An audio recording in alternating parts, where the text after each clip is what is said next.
graphing tangent of x isn't a lot different than graphing sine and cosine of x. The one thing we have to remember is that this graph will have no amplitude. As you can see, tangent of x will go up and down in both directions forever. Okay, so even though you may have a 5 tangent x or 20 tangent x, or maybe even negative 1/2 tangent of x, that isn't going to be its amplitude. Now that's going to have a stretch or a compression just like any other graph would, but we don't call it the amplitude. So let's talk about the properties of tangent of x. First of all, we can see right here that tangent goes through 0, it goes through pi, and it goes through 2 pi. If you go to the other side, we see it just goes through the negatives of the same thing. So tangent has an x-intercept of all the whole numbered pi's. So 0, 1, 2, -1, -2, all those pi's, tangent will have, it will go through the x-axis at those points.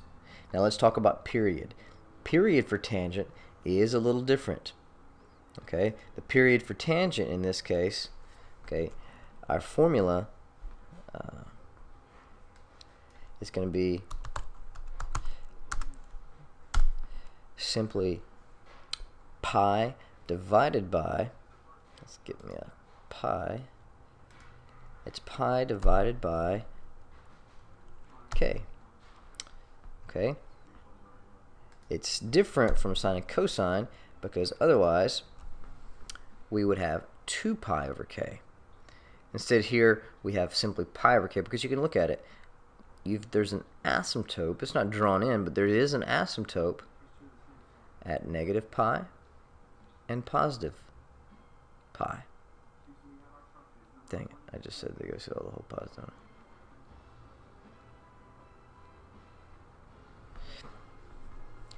Tangent, if you look at tangent's period, okay, it's pi over k.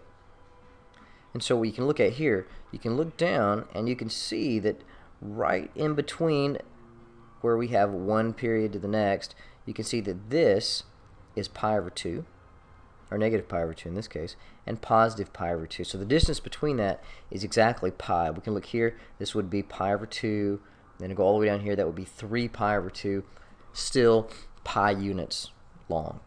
And if we go ahead and we were to change tangent of x to, say, tangent of 4x, then my period would change to pi over 4. Okay, whatever I want to do. Tangent also has not necessarily a midline, but you can see where it has a point of inflection where it kind of turns directions, and that's what we would associate with a midline on sine and cosine.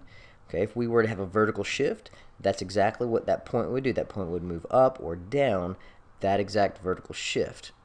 And so we have period, which is pi over k, vertical shift, which would simply be up or down that exact value. Okay, now as far as the phase shift goes, that works exactly like sine and cosine. Okay, let's look at a different graph. This is going to be tangent of x over 2 plus 2. And so in this case, we have a change in our period and a change in our vertical shift. So as you can see, if we look at, we're just going to focus on this one central period of tangent, we can see that the vertical shift has been straight up 2 units. And originally we had asymptotes at pi over 2 and negative pi over 2.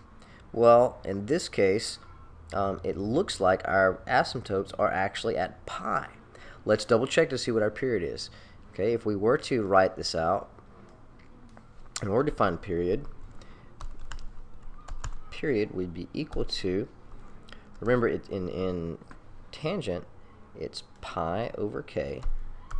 Well, if we work that out, that's 1/2, okay, or pi over 1/2. Okay, and when we keep change flip, pi divided by 1/2, that would simply be pi times 2, or it would be equal to 2 pi. Now, does that make sense for our period? Let's look at it. Okay, if we had, this would be pi units here and pi units here, So the distance from this point, or this asymptote, where you can see it goes down here, over to this asymptote. Now you can't see it. Let me just kind of pull it out some. You can see, okay, 3 is right here, and you can see where these asymptotes would fall, and they fall at pi. Okay, and you can see that now my period is 2 pi instead of pi. So you can see the tangent has been stretched out just a little bit. Okay, now how would we graph this by hand?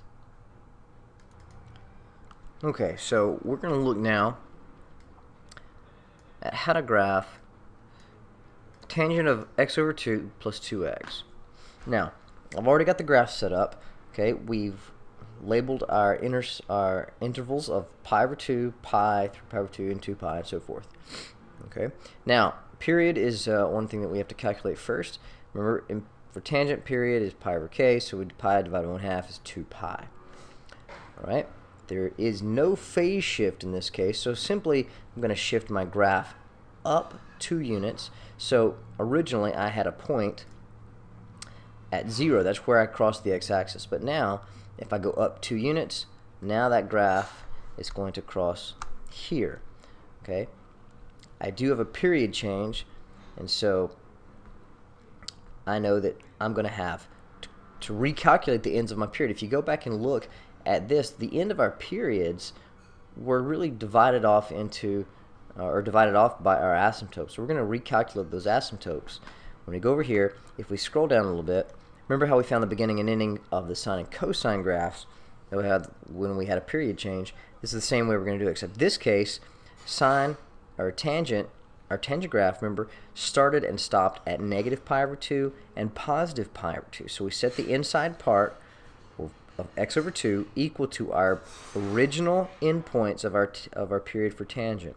So it'd be negative pi over 2 and positive pi over 2. Now this is something you have to figure out. That's always what you do. So the beginning will be equal to negative pi over 2, and the ending will always be equal to pi over 2. Now we look at it. Our x is negative pi. Our endpoint is x equals positive pi. And that makes sense. I look back at my period. Is the distance from negative pi to positive pi 2 pi? Yes, it is. So let's go back in and let's draw our asymptotes.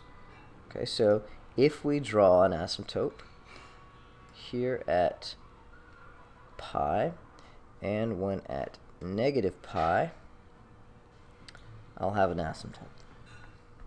Okay, I could also keep going, drawing them out further if I really needed to.